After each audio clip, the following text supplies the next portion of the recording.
Como seres humanos, individuos, tenemos diversas percepciones de nuestros gustos, preferencias y afinidades. Conocemos qué música nos gusta, qué películas preferimos ver, qué comida nos gusta más, de qué manera elegimos comportarnos y con qué ideologías o pensamientos nos identificamos de la mejor manera. Pero, ¿qué pensarías si te digo que finalmente no eres del todo tú el que decide esos comportamientos? Y no hablo de nada raro de los Illuminatis, hablamos de la cultura de masas. Cuando creías ser único por escuchar tu artista favorito o por tus comportamientos diferentes y tradiciones, asimismo hay muchas personas en tu ciudad, en tu país e incluso en el mundo, porque son las personas quienes dirigen los medios de comunicación masivos como la radio, la televisión y el cine, quienes por medio de ellas generan una publicidad indirecta o directa manipulando nuestras emociones y decisiones.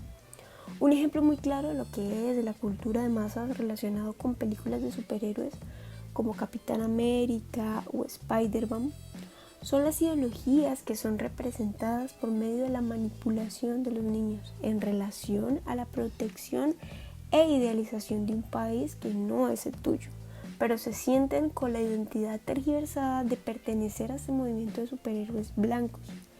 Así podemos ver la representación de estos gustos y movimientos en niños o personas de todas partes del mundo. Por otra parte, existen quienes rechazan este concepto que son denominados apocalípticos. Es curioso porque tuvieron una percepción negativa en frente a la definición y realización de estas masas, rechazando la idea de que algo sea igual para todos, se adapten todos y haga un conjunto global. Ellos decían, si es la cultura de todos, no es la cultura de nadie. ¿Tú qué piensas sobre eso? Pero finalmente la cultura de masas es producida por la industria cultural y mediática y que en la mayoría de los casos tiene fines económicos. La cultura popular, a diferencia de la cultura de masas, representa un grupo de personas propias de un pueblo, un grupo social específico o una ciudad. Estas representaciones surgen por símbolos, costumbres y prácticas propias específicas de estas poblaciones. Normalmente vienen a través de los años y pasan por un ciclo continuo que es evidenciado por las personas como una identidad propia. Esto lo podemos ver evidenciado en el origen y la actualidad del cine latinoamericano. Como estas películas constantemente retratan a un grupo o conjunto en la sociedad latinoamericana de costumbres y ideologías que son representación de la historia e identidad propia de quienes hacen parte de esta población.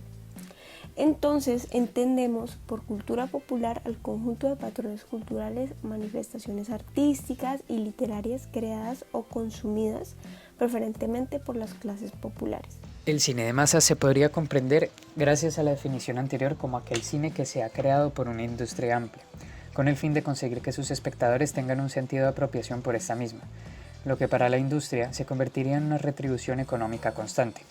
Podemos así visualizar que efectivamente existe un cine de masas. Desde aquí veremos el ejemplo más claro y que por excelencia representa este concepto. Hollywood es la representación constante de que existe un cine de masas y podemos ver dentro de esta industria cómo se construyen estructuras que estereotipan el comportamiento humano. Lo transforman de una extraña manera en una utopía idealizada de las relaciones sociales, proponiendo así que transformen las conductas dentro de las masas, es decir, que la industria cinematográfica estadounidense crea películas que funcionan para plasmar sus ideales dentro de las masas. Para ejemplificar esto me gustaría hablar del texto para leer del Pato Donald, que en su capítulo Tío, cómprame un profiláctico, nos muestra cómo funcionan estas estructuras dentro de un relato aparentemente simple, pero cargado de un trasfondo bastante complejo. Hay que priorizar entonces esa jerarquización que forma Disney cuando representan sus estructuras familiares. Lo primero que parece curioso es que no hay ningún rastro de paternidad dentro de esta familia, ya que el ejemplo que nos muestra los icónicos personajes de Disney como lo son el Pato Donald, Mickey Mouse, Tío Rico, Minnie, Paco, Luis y entre otros. El hecho de que no haya ninguna figura paterna quita una responsabilidad de crianza a todos los personajes adultos y asimismo da una categorización de superioridad a los adultos por los jóvenes, lo que genera ya una estructura de poder. Dentro de este mismo ejemplo encontramos otra estructura que se genera dentro de los mismos personajes. Las mujeres en ejemplo de esto siempre mantienen una perfección constante, una delicadeza y finura persistentes. Son visualizadas como complementos solo estando ahí para reclamar lo que se supone tendrían que tener una mujer. Encontramos entonces un arquetipo que está construido con el fin de representar e idealizar una familia perfecta, al estilo Disney, y que, para nosotros, al ser consumidores de este, nos introdujimos a nuestro comportamiento habitual. En relación con lo anterior, veremos más ejemplos de esos códigos y estructuras que las grandes industrias transmiten. Películas como Capitán América, Spider-Man representan todos los ideales estadounidenses. Son superhéroes que muestran una idealización utópica del hombre perfecto. Es curioso el saber cómo un escudo o un traje nos puede transmitir tantos significados a nosotros, que somos foráneos. Aquí el escudo representa toda una nación y sus valores más representativos, igual que el traje, los colores de estos, apoyados por un discurso que forma todo un terreno imperante para las masas. Asimismo, y aunque parezca diferente, la mayoría de las películas están bajo este discurso de idealización de un sueño americano. La película I Love New York es un fiel reflejo de los arquetipos que se construyen dentro del cine para formar un discurso estructural que la sociedad repite. Django, de Quentin Tarantino, que aparentemente refleja ser una película de protesta, historia y liberación de una etnia golpeada por la historia, no sale de este mismo discurso americano.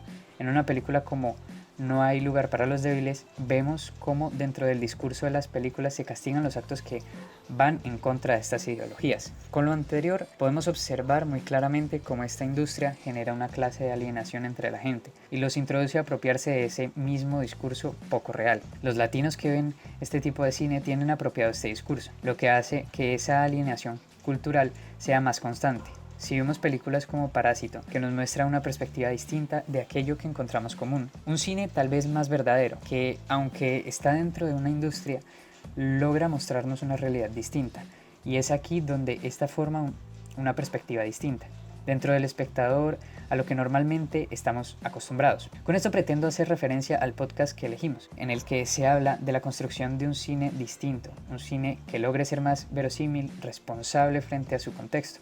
El Cinema Novo fue entonces un movimiento que ayudó a crear un cine distinto al mencionado. Este cine provocó un cambio dentro del consumo de las masas de cine, ya que películas como Amores Perros, Ciudad de Dios, no se hubieran podido gestar sin el impulso de este cine. Me detengo en este punto para recalcar que estas películas fueron la mirada cruda que necesitaba el cine. En ejemplo tenemos a Monos, que logró demarcar una situación que se vive en Colombia, lo que logró evocar en el público una respuesta cruda a su situación. Asimismo pasa Ciudad de Dios, Amores Perros y Diario de un motociclista, la cual son relatos que evocan dentro del espectador un sentimiento de impacto por ver reflejada su situación y situaciones de su entorno. En conclusión, sí existe un cine de masas, que está estructurado por un discurso que envuelve los valores más representativos de una parte del mundo. La industria entonces se encarga de generar productos atrayentes para representar sus ideologías dentro de su público. Y este, alienado por aquella avalancha de mediación, se atribuye ese mismo discurso, aunque sea externo a su situación. Claro que existe un cine popular tanto en Latinoamérica como global, y esto se debe al uso del lenguaje cinematográfico o las historias y tramas tan profundas. Se habla de películas significativas para la mayoría de personas, y con ello no es referirse a películas cuya historia y protagonista logra identificarse con las personas, sino proyectos cinematográficos que reflejan la cultura popular, pero que además sean aceptadas por las clases y grupos populares que conforman. Eso que dominamos, pueblo, multitudes o masas, aceptadas como un producto de consumo. Algo que también hay que tener en cuenta son los arquetipos que introducen la idea del espectador, como un ejemplo, las pequeñas historias de Disney, en donde se puede observar cómo las mujeres tienen un rol definido, como el de un personaje sumiso, o también el de los jóvenes que tienen que hacer todo lo que dicen sus tíos, sabiendo que aún así ellos no tienen la razón. Eso también sucede en el podcast que hemos elegido, en el que habla acerca del cinema nuevo y la pelea que tiene con el cine industrial y el cine clásico llegado de los Estados Unidos. Quiero que pongamos un ejemplo. Imaginemos lo siguiente, que nunca hemos visto de Django, de 2012, una película de Quentin Tarantino, pero sí Capitán América, el primer Vengador. Dos películas que argumentalmente no se parecen en nada.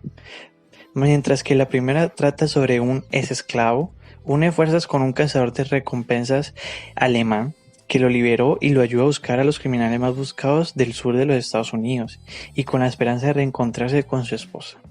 Mientras que la segunda trata de un joven miembro que es rechazado por el ejército, Se ofrece para hacer una investigación secreta que lo convierte en Capitán América, un superhéroe dedicado a defender los valores de su país y pelear por la libertad como la mejor arma contra el mal. Sin embargo, inconscientemente somos incapaces de retirar la mirada, porque volvemos a estar experimentando unos hechos conocidos. La cultura popular busca ser aceptada por las clases y grupos populares que lo conforman, eso que dominamos multitud, y lo aceptamos como un producto de consumo.